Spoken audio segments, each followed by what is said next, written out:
But here also to help comment on what Ger has given us as food for thought is Martin Nocton, who may be well known to many of you.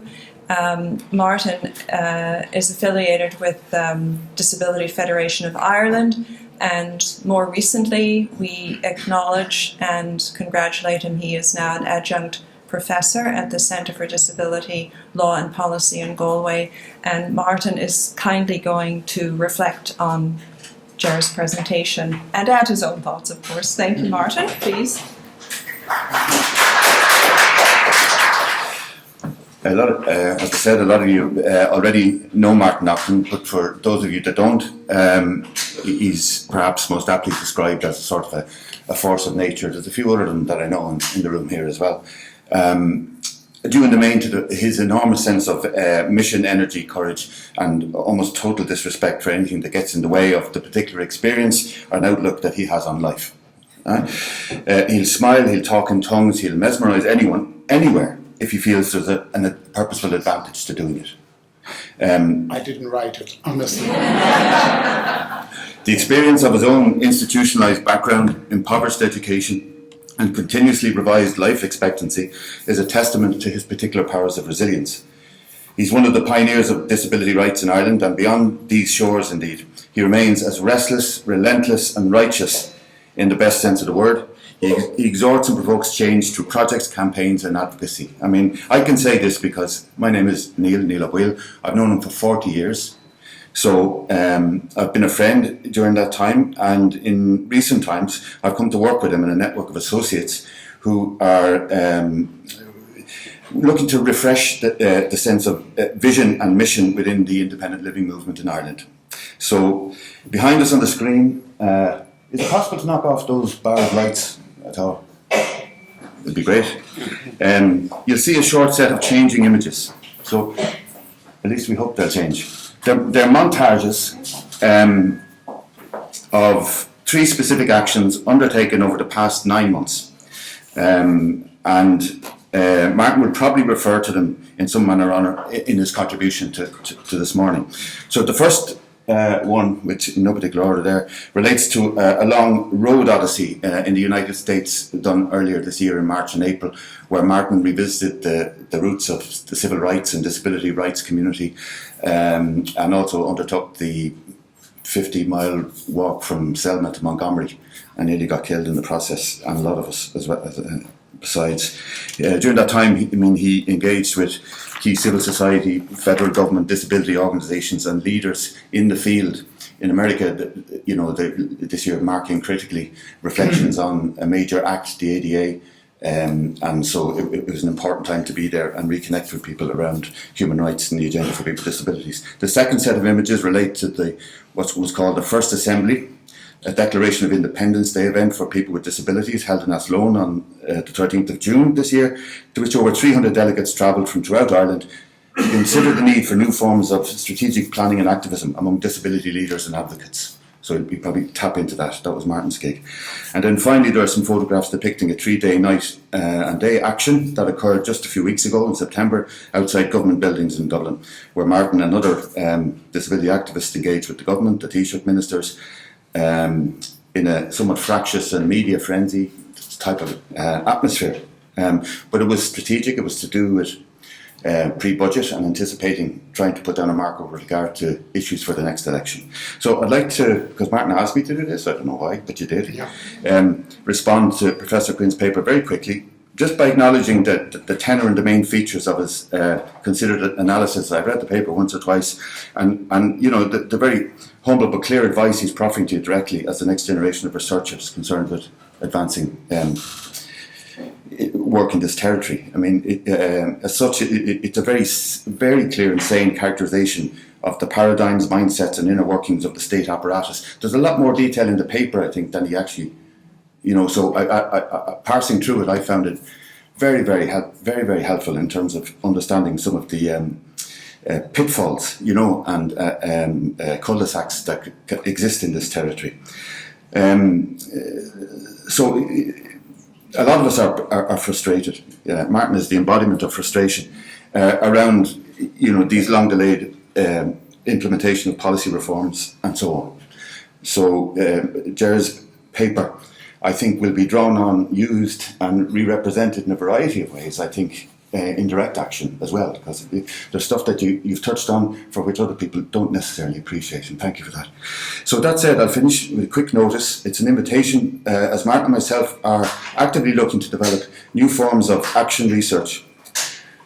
It's almost as bad as all the other terms. But really what we're concerned with is developing a form of interdisciplinarity and participative forms of research that link up people of a similar mind and interest. We feel it's time to cultivate a more direct connectivity between the lived experience of people with disabilities and the formal established empirical forms of research which you're familiar with. Right?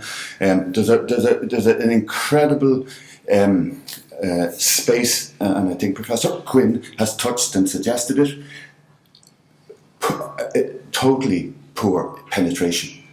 And there's not enough encouragement or indeed challenge going out to people of different skills and interests with similar values around working dynamically together. And that's something that from the field of practice, Martin has always been about, whether he realised it or not. And he's going to go into a free flow now with you. So That's enough. just to say, yeah, so he's really going to mess with your neural pathways, all right? Even the recording won't help if you hear it later. Yeah, thank you. I sometimes I don't know what all of those little things are about. I just wanted, and I'm never sure why I'm here, and certainly not sure why I'm here today. I can tell you, and I can share with you as people who may be kicking off and things like that,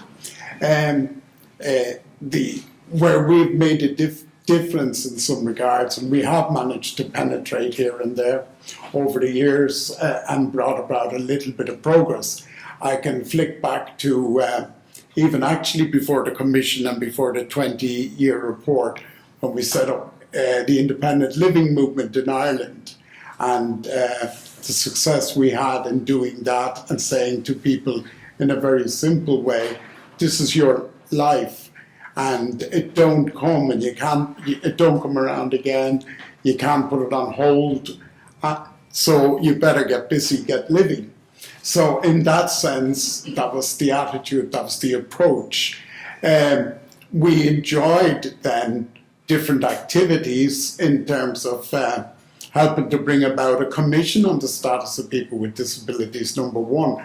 But actually during the status of, during the 3-year period where it sat, we enjoyed very much, and I'm talking about a small group of people with disabilities at the time, we enjoyed very much preaching to the then minister, because he called it his commission. And we says, sure, that's your commission. If it's your commission, we don't want to have anything to do with it. And so forth. So we played that kind of politics. And eventually he was coming around and saying, what would make it, let's make it the Commission on Status of People with Disabilities. We had to remind him that he was a Minister for Equality at the time, and so that he wasn't doing us any favours, that he had a duty to us, that he had a responsibility to us. And that, because that time we used to say, oh, the minister's so kind to give up his time today. So at different times we reminded him. And then we entered into a consultation. I'm just rambling now a little bit. But we entered into a consultation. He started talking about consultation. So we told him what the meaning of consultation was. And we made up some yarn that the first consultation was that the boots of the American Navy or armies were hurting and were causing problems. And after extensive consultation, they got new laces. And we said, is that the kind of consultation? And so at that time, that pushed, and it became a lot more serious consultation. It sat around, it listened, it was headed up by Judge Flood.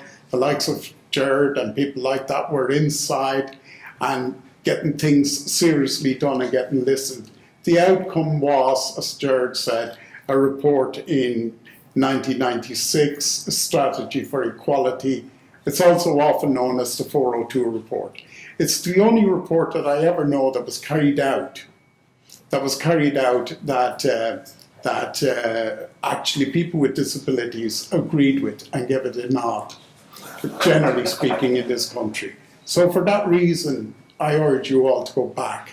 The language needs to be seriously dusted down, all of this, that kind of thing. I think the world of text and all of that has changed our communications. But other than that, I think there's a lot of interesting reading, right? There's a number of, from my own experience as well, the thing I say, sometimes I hate you lot. I really do. Because sometimes you have been used in different ways. I've seen good research carried out where maybe it's a department that commissions and they give you the bottom line. This is what we want you to get to, right? And we want you to build up the evidence to get to that. And of course we can build up evidence for anything, right? I could tell you actually why Ireland won last night. Absolutely. The problem is, I wouldn't have done such a good job, so in that sense. So that's what they do. And I've seen where, people have, even some of the supports that were there, employment support, for instance, where good research, excellent research, have taken it away because it said it wasn't doing the right thing, although it was getting people with disabilities into employment. Excellent research, because the researcher was basically given a thing. This is where we want to get to. This is this, that, and the other. Here is your fee. Don't worry about that, and help us sell it and promote it, right? So they're the times that I say, oh Jesus, anybody ever listen to Cat Stevens, Father and Son? It's them they know, not me. Oh God, it's them they know, not me. In these kind of situations. So you have to understand, if you're serious about researching, you genuinely have to understand that you've got to get to know us, people with disabilities. Now, there's 3, 4, 5 ways of doing that if you really believe that that's what you want. Sorry, slow down. Okay. You have to understand that our life is totally different. We want the same opportunities as you in life. We want all of those different things. But we don't want, that's not suggesting that we want our disability to go away. No, not at all. We just want to live comfortably as people with disabilities. But do you know what? In this country, what they want to do, if you become disabled, it doesn't matter, I know individuals who become disabled, paraplegic or quadriplegic, at the young age of maybe mid-20s or even younger, and they go into an institution for life. Now, the truth of the matter is the disability won't kill them, right? The disability, we're living forever now, those of us who are out living in the community. Actual fact, we should have been long gone, many of us. But the ones who go into institutions, that's what kills them. No life, no hope, no expectation, nothing at all. Right? So that's what you have to get to know and change in terms of and understand our lives. For example, as well, I would ask you to really come and, if you're serious about research and things like that, come and live and share at least a half a stone of salt with us before you decide to write with us or write upon us, etc. I think that's important, right? You typically, and I don't mean in any negative way, you tend to approach us on your perception of needs for us. Nobody actually sits down and says, what is it you want, right? Now, if I said that to somebody, first of all, the simple answer is, I need another few hours of support a week, right? And that's okay, because that's and then you say to them, no, what is it you really want? What would you like to see a few years down the road? How would you like to do those kind of things? If you do that, then you'll see a completely different approach, and people will share with you and so forth. And we will move on and get away from all that. Over the years, my interest in research has always been, look, folks, let's action. Let's do the right thing today. If we're still talking about it tomorrow, it's worth actually documenting, right? Write it down and so forth. And if we're still talking about it after that, let's develop it even more and so forth, because we know we have something. That's why we did that with the independent living movement way back. We did it then on a number of other direct lines of service and things like that. We had the first, now the interesting thing about that is people with disabilities buy into it, because you're talking right to their heart, their pocket, their imagination, etc. And that changes people who have been passive, dependent, and so forth, and it kind of sends off in a little alarm belt in their heads. Secondly, or next, I would say the important part of that is they start to grow, they start to develop. In the early 90s, I used to get accused of creating expectations, right, and for people and so forth.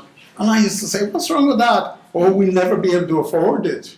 And I used to say, but you have loads of money. Look at all of them. Oh, you only think that's lots of money. I still think it's lots of money today at 1.5 billion or whatever it is nowadays. But it's been used in the wrong way. And we used to learn, it took me 10 years to learn the fact that they were talking about their money, not our money. So not money for people with disabilities. My time is nearly up. I've got 1 minute left, and I just wanted to, I kept waving pages here. And 1 minute to go. The current situation today is, oh God, we are so stuck in the mud. It's incredible. Totally incredible. We don't know what to do. We're paralyzed. We, now the disabled and everybody else, is handicapped. There's going to be nothing happening for another little while. And the reality is everybody in this room, if you live long enough, you're going to be disabled. That's an absolute fact. And I don't wish it on anybody, really.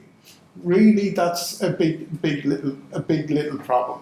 Today, what we're doing, and I want to say it very briefly, our current action research project is give the money to the individuals. I'll tell you one thing certain, they're not going to make as much mess of it as has been made of it. Right, that's for sure. People think, oh, but they wouldn't understand.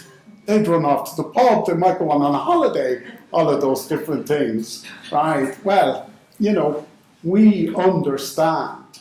We know that I know that I need help out of bed next month and every month thereafter. I know that, you know, that money is for that, right? That's it, and so forth. But there again, we don't trust people with disabilities. We don't exist as people with disabilities. And the evidence of this today is, if I want to get on a train now, I have to give 24-hour notice, right? When I show up, right, if the person isn't there, it's my fault. Whoever took the call, I didn't specify. Now, I'm going out to Holt, maybe, somewhere, and when I get to Holt, there's nobody to help me off. The train driver gets mad because I want to get off, and he's got 100 other people. That's just one little thing, right? What's the other little things that really annoy me today, for instance, is that if I become unemployed next week, I don't go on the employment register, right? So therefore, I'm not even counted. I've been paying taxes in this country since 1972, 43 years, and that's the end result, right? So why are we being squeezed out like this? Why are you all comfortable that we're not in a position to exercise our rights, and you're sitting there and you're not actually doing anything about it. And yet you're going to be me. I'm never going to be you. Right, thank you. Thank you.